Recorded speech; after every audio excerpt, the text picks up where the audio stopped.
Привет, друзья! Меня зовут Юлия Гендина, и вы находитесь на канале, который посвящен интерьерному вязанию.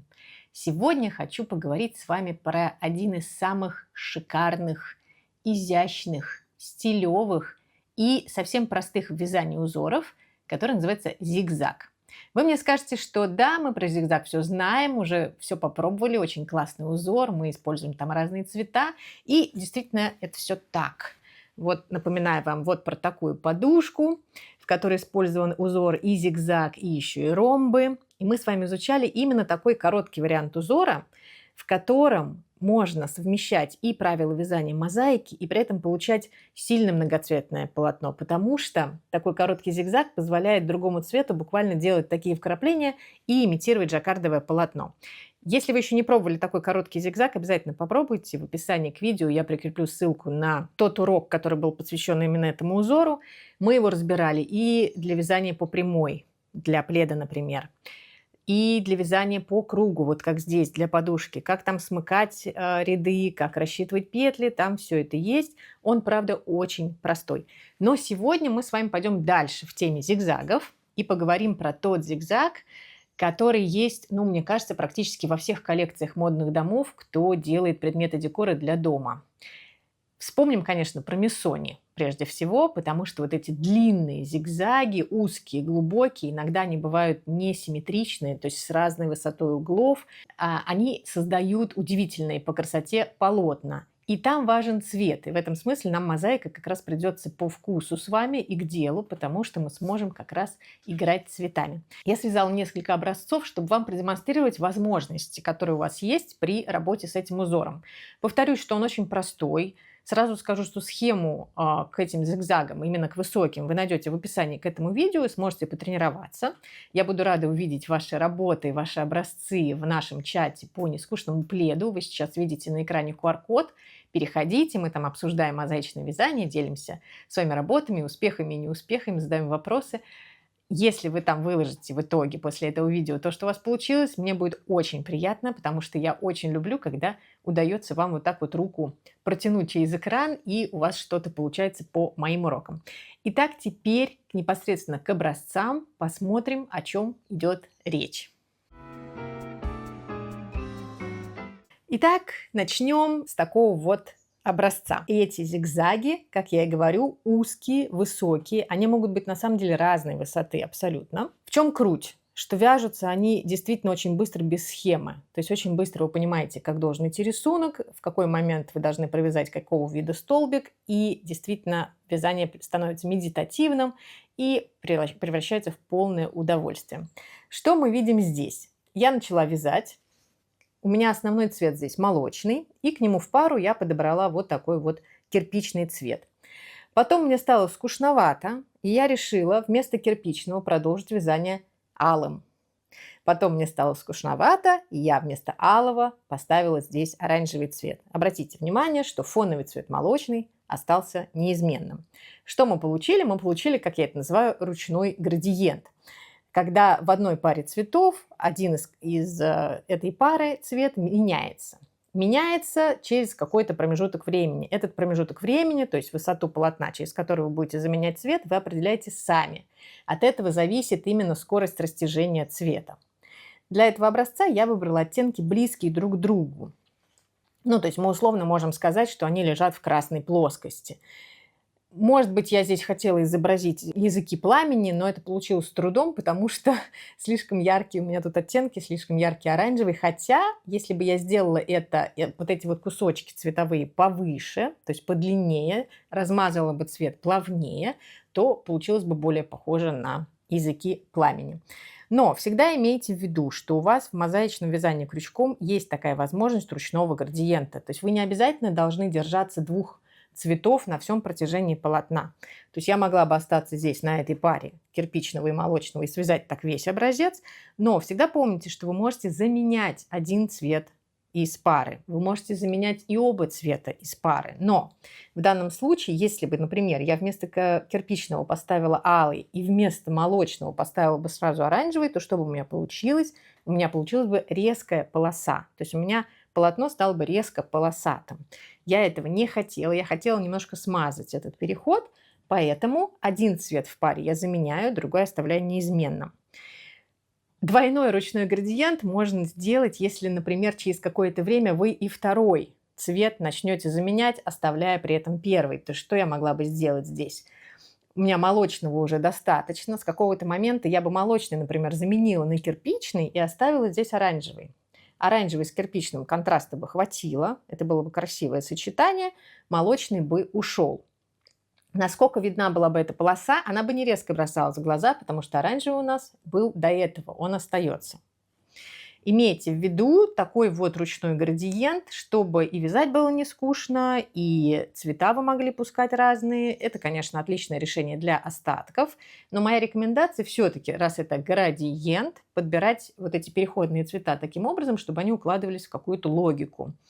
Либо это в рамках какого-то одного цвета, либо, может быть, это взять один цвет и от темного к светлому его расположить. Было бы очень красиво, например, если вы, вот один цвет у меня был бы молочный, второй компаньон к нему я выбрала бы все оттенки серого и вперед. Светло-серый, темнее, темнее, горчичный, черный. И получилось бы такое интересное переходное полотно. Ручной градиент, пользуйтесь, используйте остатки. Должно быть очень красиво. Переходим к следующему образцу. Смотрим на это полотно и видим тут тоже очень много цветов. Причем цвета эти как сильно контрастные к основному, так и менее контрастные. И что же это такое? Это еще одно развлечение, которое мы с вами можем себе позволить в мозаичном вязании крючком. Это когда мы вяжем из секционно окрашенной пряжи, или из меланжевой пряжи, или из градиентной пряжи. Мы с вами уже рассматривали подробно этот вопрос, как можно работать с многоцветной пряжей в мозаике крючком. Отсылаю вас на одно из недавних моих видео. Но здесь очередной хороший пример. Это пряжа, у которой, я сейчас вам моток покажу, у которой вот такие вот довольно разные цвета в мотке. Переходы между этими цветами бывают чуть плавнее, а бывают совсем не плавными. Но мне понравились и сами цвета, и захотелось вам продемонстрировать контрастность. Смотрим, какие здесь есть цвета. Вот поближе вам так покажу. Здесь у нас и ярко-синий, и фиолетовый, и коричневый, и оттенки зеленого, и охра, да, и желтоватые. Самые-самые разные. Почему я выбрала в компаньоны к этому мотку, к этой пряже молочный цвет? Как мы выбираем компаньоны к многоцветной пряже? Мы смотрим, чтобы этого цвета не было в оттенках многоцвета. То есть я решила, что молочного там особенно нет, именно молочного цвета. Но обратите внимание, что есть секции со светлыми оттенками. Это видно вот на этих вот элементах полотна, потому что здесь контраст хуже, то есть он снижен по сравнению, конечно, вот с этим промежутком, где белый, конечно, отлично контрастирует и с синим, и с фиолетовым, и с коричневым. Хорошо ли это или плохо, решать вам, потому что только вам может подойти или не подойти, понравится или не понравится полотно. Мне кажется, это очень интересный эффект. Даже учитывая, что здесь контраст немножко снижен, все равно в целом картинка получается очень интересная, такого вот переливающегося полотна за счет слабого и более сильного контраста. Что здесь важно? Важно все-таки, чтобы у вас секции были подлиннее, то есть вот не как в носочной пряже бывает, да, короткие секции, и чтобы все-таки по возможности один цвет перетекал из другого, был схожим с ним по оттенкам, а не резко отличался. То есть видите, здесь от синего плавно переходит в фиолетовый и в коричневый, а не синий, а потом, например, сразу вот такой зеленый. Совсем был бы другой эффект. Вот так выглядит этот моток. Вот вы видите, он такой весь очень... Это вообще похоже на ровницу, очень слабая скрутка. Не спрашивайте меня, что это за пряжа. Это у меня какая-то остаточная была, уже этикетки давно нет. Очень пушистая. И, конечно, здесь привлекательны вот эти вот переходы цвета. Скрученная эта пряжа типом таким меланжевым. То есть у вас здесь нить перекручивается. Она состоит из разного цвета ниточек, и они постепенно вплетаются одна в другую, то гуще становясь цветовыми оттенками, то слабее. Очень красивые такие, наверное, осенние цвета. Я бы охотно связала, конечно, подушку такой пряжей, таким узором, ну и даже плед. Поэтому, если у вас есть пряжа градиентная с длинными секциями, с плавным переходом цвета, без резких переходов, да, от секции к секции, обязательно попробуйте ее на мозаике крючком и в данном случае вот на таких вот ромбах. Найдите контрастного компаньона и вперед. Разумеется, будет еще круче, если вы возьмете два мотка градиентных. То есть здесь у меня молочный однотон, а второй градиентный, а вы возьмете два мотка градиентных, как мы делаем с вами в розе в квадрате, и подберете таким образом эти мотки, ну, то есть начнете вязать от одного мотка изнутри, а с другого снаружи, так, чтобы у вас секции были контрастны друг к другу на всем протяжении, и тогда посмотрите, что у вас получится. Это будет совсем уже другая история, другая красота. Итак, это был второй образец, где мы использовали градиентно окрашенную пряжу. Теперь переходим к третьему образцу. Что же мы видим вот здесь? Казалось бы, те же самые ромбы. Что же здесь необычного? Чем этот образец отличается от нашего первого образца? Здесь, напомню, мы что делали? Мы заменяли один цвет в паре. И за счет этого у нас визуально есть ощущение, что здесь использовано больше двух цветов. Но здесь и правда использовано больше двух цветов. Здесь молочный, кирпичный, алый и оранжевый. В этом образце сколько у нас цветов? Молочный, кирпичный и оранжевый.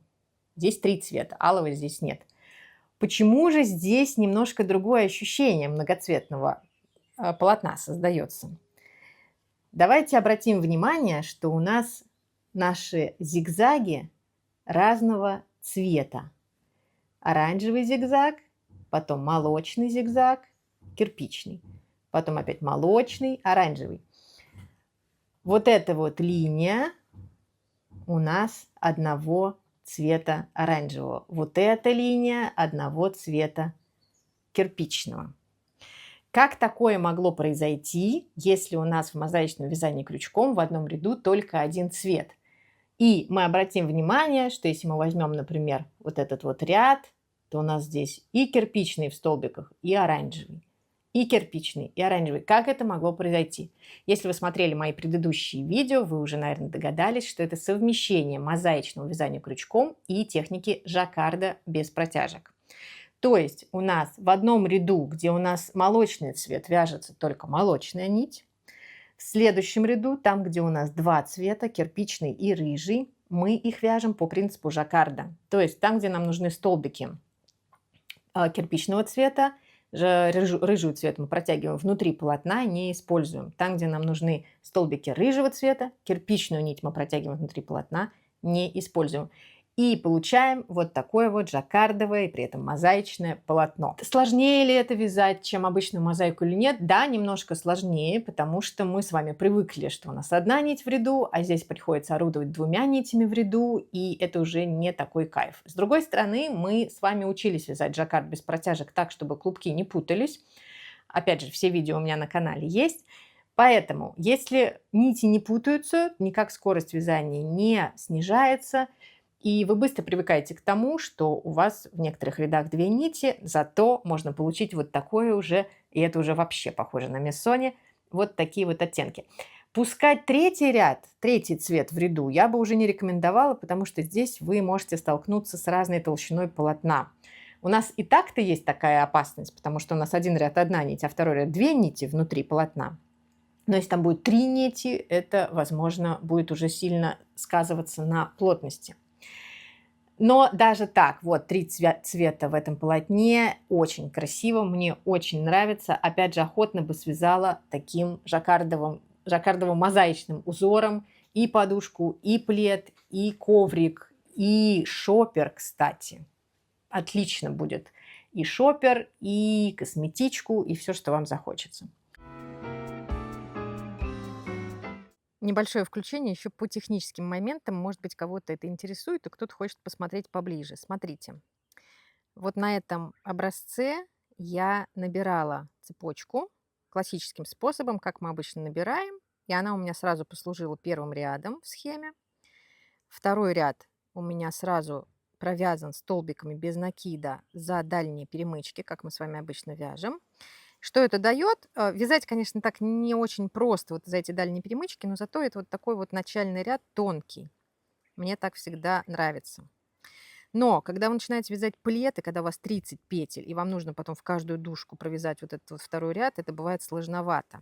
И мы с вами знаем, что я вам для вязания пледов рекомендую использовать другой наборный край. Вот я его использовала здесь, когда мы сразу вывязываем не просто начальную цепочку петель, а именно уже первый ряд. То есть он уже готовый будет со столбиками.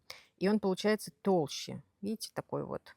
Он уже больше похож на все остальные. Он будет похож на ряд, который вы провяжете конечный в пледе. Если это важно, чтобы был первый и последний ряд симметричный, то я рекомендую набирать именно таким способом. И вот здесь у меня посмотрим, как набран. Здесь прям видно, да, вот у меня тоже здесь, как в первом моем образце. Здесь набрана цепочка, и потом я уже к ней за задние перемычки провязывала первый ряд.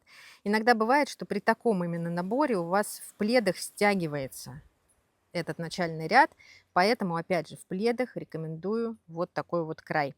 Отдельное видео у меня было по такому набору, я вам прикреплю в описании к этому видео ссылку на него, чтобы вы могли посмотреть.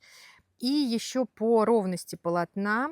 В этом образце я вязала вот молочная пряжа, у меня была чуть тоньше, чем градиентная, тем более, что градиентная, она такая ровничного типа, у нее скачет здесь толщина. И это практически никак не сказалось на размере на самом полотне. Оно без ВТО, без всего. Здесь, если приглядеться, видно, что иногда столбики градиентные очень толстые, прям вот, видите? А эта пряжа очень тонкая. Поэтому не бойтесь, если у вас какое-то различие между толщиной пряжи есть, но не сильное, конечно, то иногда полотно это терпит совершенно спокойно. И еще по поводу совмещения жаккарда мозаики, вот тоже, потому что часто возникает вопрос, не влияет ли на плотность. Абсолютно не влияет, ровное полотно. И, конечно, это зависит еще от пряжи, чтобы у нее крутка была хорошая, ровная. Бывает, что сама пряжа уже стремится к перекосу. Но ничего сложного здесь нет. Пробуйте. Если у вас уже есть навык в мозаике крючком, то я думаю, что совмещение мозаики и жаккарда для вас не будет слишком сложным. Зато смотрите, какой кайф, какое красивое получается полотно из-за того, что мы здесь можем вот так вот выделять отдельным цветом эти ромбы. Напомню, что такой проблемы в коротких ромбах у нас не было. А вот здесь нам потребовалось уже совмещать с жаккардом. Вот такие вот 3 образца я для вас связала. Я надеюсь, что вам будет интересно попробовать все 3. Конечно, они разные по сложности. Если вы только начинаете свое знакомство с мозаичным вязанием крючком, то, наверное, стоит начать с самого простого и обычного вязания, когда у вас 2 цвета, потом вы будете их заменять, будет вот такое вот многоцветное полотно. Если есть под рукой многоцветная пряжа, пожалуйста, экспериментируйте, хоть с 2 многоцветными, хоть с однотонным компаньоном, тоже будет классно. А если вы сейчас, как и я, находитесь в экспериментальном поле по совмещению жаккарда и мозаики, то обязательно попробуйте вот такой вот вариант. Еще раз напомню, что схема к этому узору, к вот таким вот зигзагом, есть в описании к этому видео. Обязательно пробуйте. Подходит для всего, универсальный. Это классика-классика, конечно. Если еще подобрать спокойные цвета, то можно вообще связать в подарок что угодно вашим друзьям и близким, и они легко смогут встроить этот предмет декора в свой интерьер, потому что такой узор не забирает на себя много внимания, при этом создает такой классный интерьерный цветовой акцент. Поэтому такому подарку, я думаю, все будут рады. Как обычно, буду ждать ваших комментариев. Пишите, пожалуйста, приходите в наш чат по нескучному пледу. Рассказывайте, пробовали ли вы уже зигзаги или не пробовали. Нравится вам этот узор или не нравится. Или вы все-таки предпочитаете короткие зигзаги, потому что они попроще. Расскажите, что вы сейчас вяжете. Может быть, вы вяжете каким-то другим узором в каком-то из наших миллиона других проектов. В любом случае, буду рада любой вашей реакции. Поставьте лайк этому видео, если оно вам понравилось и было полезным. Тогда другие рукодельницы тоже узнают о мозаичном вязании крючком. И желаю вам хорошего настроения, приятного вязания. Будьте здоровы. Пока-пока.